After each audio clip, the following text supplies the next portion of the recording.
Welcome back to another episode of CyberBytes, the podcast at BlackHat in Las Vegas 2025. Today we're joined by Wes Mullins, the former CTO of DeepWatch and now the founder and CEO of Icite. We're unpacking the future of identity security, the grind of building a startup, and what it really takes to challenge legacy thinking in cyber. Let's get into it. Welcome 2025 BlackHat CyberBytes. I welcome Wes Mullins, CEO and founder of Icite. Yes. How are you getting on, Wes? I'm doing well. How about yourself? Yeah, no, good. How are you coping with the Vegas heat? It's honestly not that bad compared to Houston. You know, it's very airy here, not as humid, but the heat is the heat. You know, you can't really get away from it. Luckily, we've been indoors most of the time. So yeah. Don't leave the man alone. So how's the week going? And what's really the goals for you this week? Week's been good. A lot of AI, a lot of buzzwords, a lot of identity. I think it's just, I like to take advantage of the conferences as kind of validation, what the market is seeing, what's being built. It's good to see competition. It's good to see where investments are being made. If you're the only person in a space doing something, that's probably not a good thing.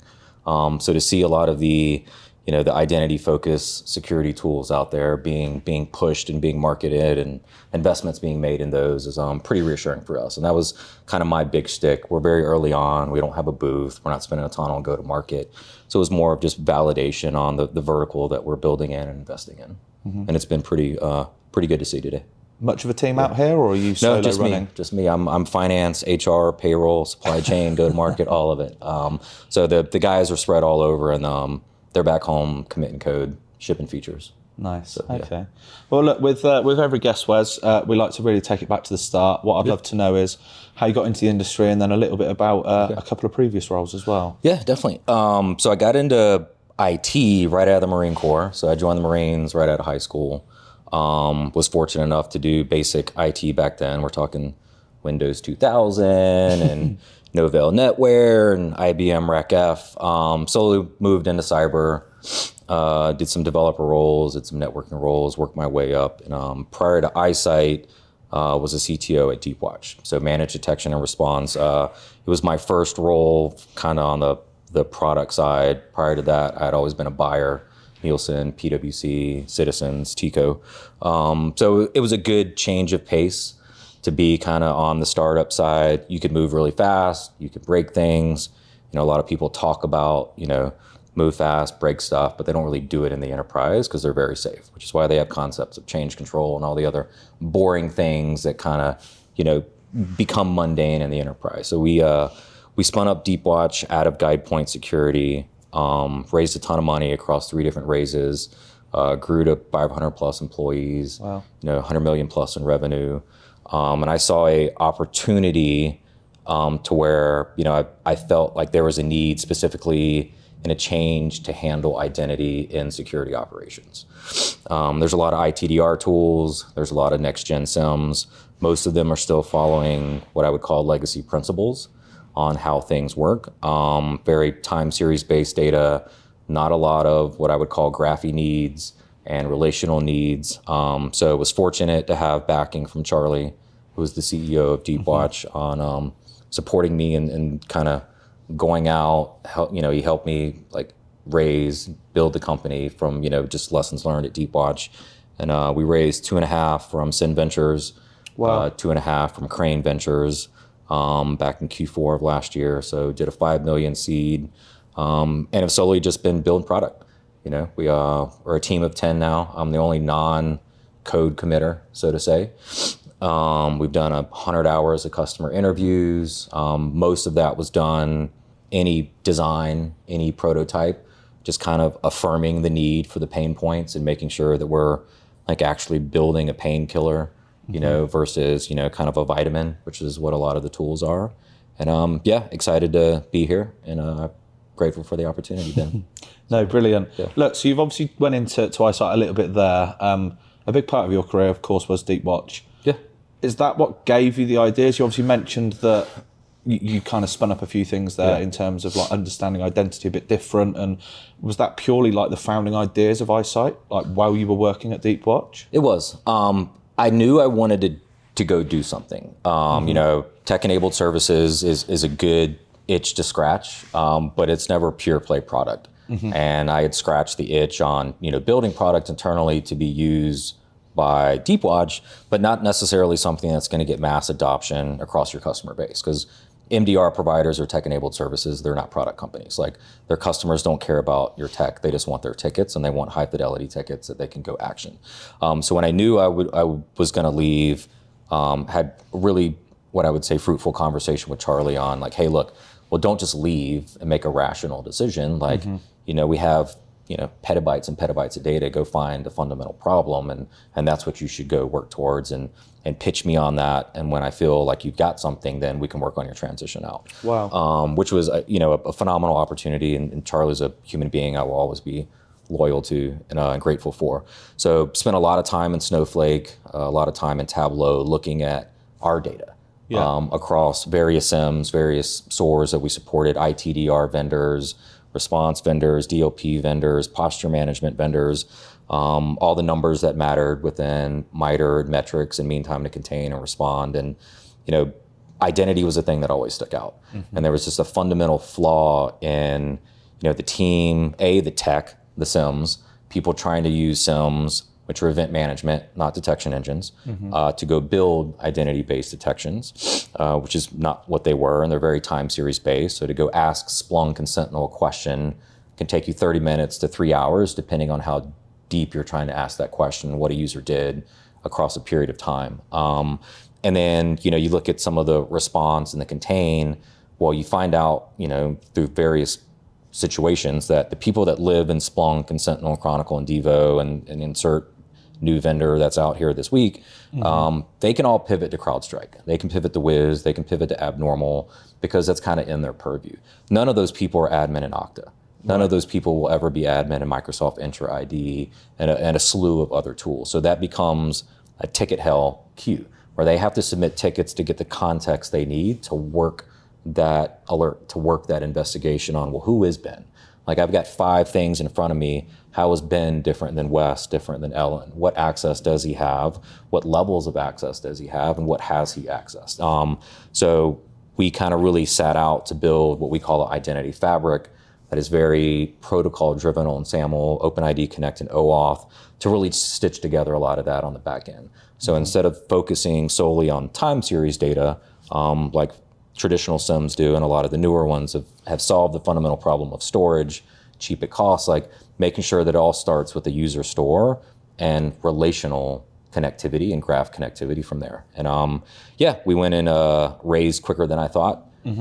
Hadn't even incorporated when we got the first term sheet, so had to call up the boys at Cooley and move really fast to get that up and running. But it's been good, and it's been very supportive. I'm grateful to have Sin and Crane on board. Crane's out of London. They are very, very founder friendly.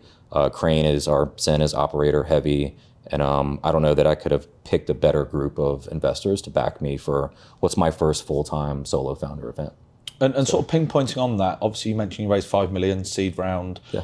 What did that allow you to do from, like, as you mentioned, the day that money kind of hit the bank, and you obviously had a bit of a roadmap, I'm sure, but what did that allow you to do? It was, honestly, I was shocked at how well it worked out. I was grateful to have 9 people already in the queue.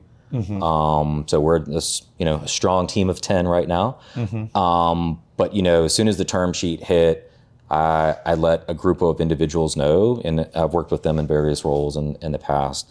I kind of was expecting several to drop out. It's kind of a big deal to be like, hey, I know you make 250. I'm going to cut that in half. Come work for me, and maybe it'll work out. When they've got families and kids and everything else. But all of them committed, and with the exception of Max, who's our data guy, came in a little later because we didn't have data. I didn't need to hire him. Everyone submitted notice within 2 weeks, and we had a full team within 4 weeks. Wow. And that allowed us to get back office up and running, payroll, healthcare, buy all the tools that we needed to start, ultimately building. And to date, we've got to a point to where we've got design partners deployed, kind of with what we're calling alpha, and in a position to really build product. We have invested very little in go-to-market, don't plan on doing anything in go-to-market. We really want the design partners and some of our early beta customers to kind of define who we are, where we fit, what it is that we're building that they would be willing to pay for, because there's kind of what you raise money for, and then there's what the customer actually wants, and that's not necessarily the same thing, which is why a lot of startups pivot. But it's put us in a position to, fund almost 100% of R&D and product development right now, to get to a point to where later in this year, early next year, we'll be able to hopefully start closing some early on deals with what will become some of our blue chip customers. Okay. You touched on a little bit there about like design partners and some potential blue chip customers. I don't expect you to go into names and stuff like that, but who's going to be the real sweet spot for Icite? Like, who are you going to be targeting?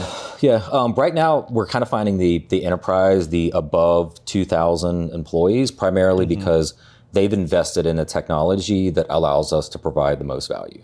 So they've invested in not only SSO, but they've got MFA, they've got IGA, they're very heavy in the cloud. They probably have some level of SOC investment. More than likely, they've outsourced a portion of that to an MDR provider. So they're getting those alerts that have had the high level of vetting done to where now it's like, okay, well, you have this. What are you going to go do? How are you going to go identify what Ben did and who Ben is? But with that being said, we're also looking at a couple MSSPs and MDR providers themselves, because if they are going to go, manage sub 1,000 to 500 plus employee environments, those environments, there may be an opportunity there for us to come in and displace some of the other technologies that are being used. Because when you go to a 500 person company, you may have a CIO, but they probably are also help desk and customer service, and they swap out video cards on the weekend and they ship laptops from UPS. So that individual may be living in a SIM, they may be living inside of an IGA, they may be living inside of an SSO tool. And if we can kind of stitch all that together to where they can do the vast majority of incident response, incident investigation via the Icite platform, then there may be a play there. Too early to say. We want the market to kind of validate that before we go out and stamp our name on it, but obviously I'm pretty bullish on it. So. Cool. It sounds like obviously you are going to be one of those disruptive kind of businesses in there. How, and actually you touched on it a little bit earlier in terms of like how competitive it is, but also we don't want to go somewhere where there's not a category. How competitive is it what you're doing? And I don't expect you again to go into any vendor names, but I'm assuming you're coming across like other folks that are trying to also do what Icite are doing. It's I would say it's not flooded yet. If you look at the AI space, that's what you would call a saturated market. Right now, that's a fully saturated market. Autonomous SOC is a fully saturated market. I think people are still trying to figure out identity, which is why there are a lot of, and they're great technologies coming out there. And I'm a big believer of, at the end of the day, there's marketing and everything else. Like, it's a massive TAM. Like, it's a very massive TAM. And what's going to be good for one customer may not be Icite. It may be one of my competitors, depending on their scenario. And as a group, we should fundamentally work together to help the customer, because at the end of the day, it's not us versus each other, it's us versus the bad guys. So I think the space is still trying to really figure out where does identity fit, because there's a lot of niche solutions that are doing NHI and service accounts and IT posture management for identity and identity. There's next gen IGA, there's next gen PAM, there's just in time, there's SASE. It all kind of ties together. And when you talk to people on the floor down there are a lot of individuals still rolling out MFA, still figuring out how to get rid of VPN. So I don't know that the long-term strategy for, well, what does a core identity ecosystem look like in 3 to 5 years? Because identity is everything, and that's why that's our tagline. And if you look at, how endpoint plays and cloud plays, those all have product owners and very, functional specific organizations that manage those. But, through our 100 hours of interviews, you talk about identity, like every single organization has some level of responsibility. Ultimately, HR decides on if your account's enabled, disabled inside of SAP, Paylocity, and Workday. And then yes, you have your SSO team who's probably managing Okta, Microsoft, Entra. But if you ask them, do they manage AWS service accounts? The answer is no, that's the AWS DevSecOps team. Well, what about Azure Active Directory? Well, that's the engineering team. Well, what about your local service accounts for Salesforce, ServiceNow, Workday, Tableau? Oh, well, those are product owners. So when you really look at identity as a whole, like there is responsibility and accountability across almost every single function in an enterprise for identity. And I don't know that the tech is there yet. So I'm curious to see how it plays out the next 3 to 5 years on where, identity-centric platforms need to play, and it's not a feature. And there's a lot of features on the floor right now. Cool. So. And you obviously mentioned that next sort of 3 to 5 years and areas like that. You also mentioned something that I want to probably pick on more in identity, but AI is, yes, a term used. Yeah. There's so many spaces that are heavily involved. From your kind of starting ideas of Icite and then your probably future goals as well, how much kind of action do you think AI would have on your identity space? So internally, we use AI to build. Okay. We don't expose anything that's customer facing, that's part of the product's offering today. It's how we do what we do with 9 engineers and how we ship what we ship. And it's a fundamental core aspect of how we do what we do with integrations at the speed and brevity that we do our integrations. But every conversation I've had this week does tie back to, in most cases, agentic AI identities. Yeah. And do you share those across every workload in your entire environment? Do they have, disposable identities where they spin up, spin down, and they're gone, and the concept of the session is something that maybe lasts 20 seconds or 20 minutes or 30 minutes? And how do you manage that? And I don't have the answer for that today. And half the people down there will tell you they do, but only time will tell on what really plays out. And there's the concept of when everyone moved to the cloud, people tried to deploy virtual firewalls to the cloud because there was a misconception of what the cloud was. And they tried to put Palo Altos and Fortinets and checkpoints in the cloud because they wanted it to be the data center. And the cloud was never going to be the data center, and that's why they had cloud native services. And right now, I think there's a lot of initial thought process with AI, identities and AI, access and AI, groups and permissions and AI, where people are trying to take the traditional PAM and IGA approach to it. And I'm curious to see if that scales the next couple years, because there's a big difference in the business wanting to move very, very fast and agents interacting with human beings that are out in the world that can potentially be in the tens of thousands in a day or in an hour, versus traditional employees and service accounts that you may onboard. So it's not going to go anywhere. There's obviously a lot of venture capital being deployed in the space that will continue to be deployed in the space. And it's way, way too soon for there to be anyone who has any type of moat or grasp of the industry. So okay, it's fun times. Absolutely. Yeah. And look, you helped scale DeepWatch hugely, right? So I can imagine your kind of eyesights are very high, and you're sort of looking quite far forward. What really are maybe like the sort of next 12 months goals, but then also if we were sat here maybe in like 3-4 years down the line, like where would you want the business to be at in an ideal world? Yeah. Right now our customer persona is the SOC. My heart lies in the analyst, the incident responder, and the DFIR team. That's who we fundamentally want to help, is today allow them to do what they need to do with the understanding that it's no longer just the endpoint. Every major incident that they do, every ticket that comes in, whether it's a workload that's in the cloud, it's an email from Abnormal or Tessian, or it's a CrowdStrike or S1 alert, at some point you have to figure out who's the person or who is the service account and who owns that service account. And we really want to facilitate that to be a fast, what I'd say, seamless user experience that doesn't require a lot of in-depth knowledge of query languages and detection engineering, all this other stuff. Now, you fast forward 3 to 5 years, how does that expand into instead of a identity-centric SecOps platform, like a enterprise identity-centric ecosystem, to where there are aspects of cloud that are in there for your DevOps team. There are aspects of, PAM that are in there. There are aspects of what is, potentially next gen IGA, which in my mind is very just-in-time focused. And I think, that's what every founder wants, is for it ultimately to become a platform play.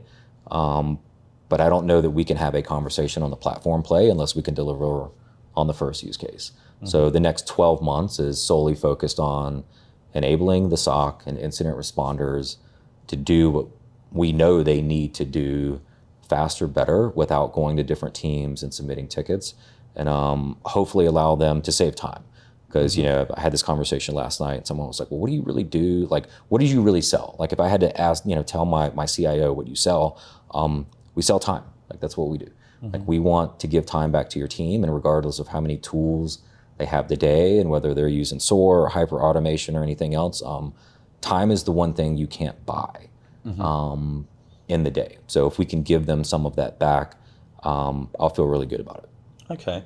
And to kind of getting close to kind of wrapping this up, a couple of questions purely more around identity. It's obviously a huge space. Yeah. Who in your opinion are the kind of the biggest threat actors, or who are the real concerns for you guys as a business, and who are you trying to protect from? That's a really good question, Ben. I think there's obviously the adversary, which is the external, and that doesn't have to be nation state. Everyone wants to talk about nation state because they want to scare you and blah, blah, blah. But it's, you can pretty much buy anything you want to steal tokens today and hijack sessions. Like, it doesn't take rocket science to do that. I think there is a big focus on external, because that's obviously why people wind up in the news. But a lot of what you really see when you talk to the CISOs day to day is just permission abuse internally. And it doesn't mean that Ben's a bad guy and tried to go do something. It means Ben had the ability to do something and he did something, but someone else would consider that an insider threat. And I think insider threat is something that will continue to become even more problematic. And you can see a lot of capital being deployed in the space out there on the floor today, because people know, like, it's all SaaS, it's all cloud. Like, it's not, I downloaded this Excel spreadsheet and I got the customer list. Like, it's somewhere that they can easily access and send and forward and copy. So I really feel like the external is good. We want to focus on external, but a lot of what we're going to do is probably also going to have a very big component to insider threat teams and people that are, they're the people watching the watchers. And I think that team will be very interested in the type of data that we can produce with some of our graphs. So. Okay, so you mentioned insider threat, so that actually leads on quite well to the final question. Yeah. What could we do as individuals to really improve, like, the state of where things are today, and hopefully again improve it in the future? Do you think it's just on education, or is there legit things that me, you, anyone sat in this room could really do? I think it's speed of adoption.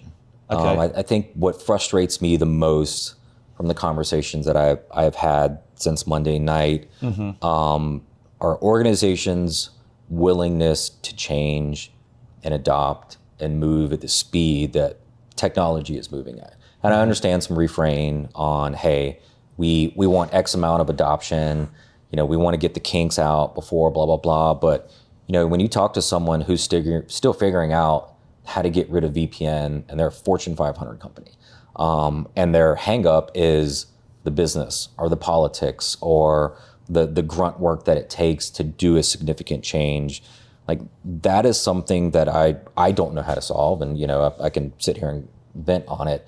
I don't know how to solve it, but I think businesses need to enable the CISOs, the security leaders, to fundamentally drive a lot of how the business adopts and uses technology. Because today, a lot of the CISO org is still looked at as a call center, when the reality is they could be a business enabler. They can push you to use technologies that commingle and intersect with the networking team, with the cloud team, with the identity team, with the database team. That, yes, there's a level of effort to do that, but you can fundamentally change how your business operates in a more autonomous, seamless manner, potentially save money, if not a ton of money, but also do it in a more secure manner. But in that aspect, there's a politics around, well, now I've spent 5 years building this team, you want to take that team away. And, I had a great conversation with someone last night about AI, and they were very blunt about it. Like, I've spent, X amount of time growing this organization to do what I need to do. I'm hesitant to say that we're going to adopt all of this AI technology, because then they're going to take that team away from me. And the ability to go back and get it is going to be like going to Mordor and back. So I think speed of adoption, willingness to work with the non-behemoths. And the behemoths are great. They're there for a reason. They do cool things. I think that's what slows us down as an industry, because the tech's there. Like, there's phenomenal tech on that floor right now. And there are people that are building things that, I as a founder am in awe of and have a massive amount of respect for. But the amount of organizations that would be willing to adopt that tech the next 12 to 24 months are very far and few. And that's why you see companies needing to get to, B and C and D rounds to get acquired by a blue chip before they can really penetrate the market that they need to penetrate. And that's because people are scared to look at new tech and roll it out in a fast manner. Mm-hmm. And I think that's a great way to end this podcast. So I appreciate you coming on. Yeah, absolutely. So excited about your story and where it's going to end up. Thank you. Hope you have a great rest of the week. I appreciate it, man. Thank you. Thanks, Wes.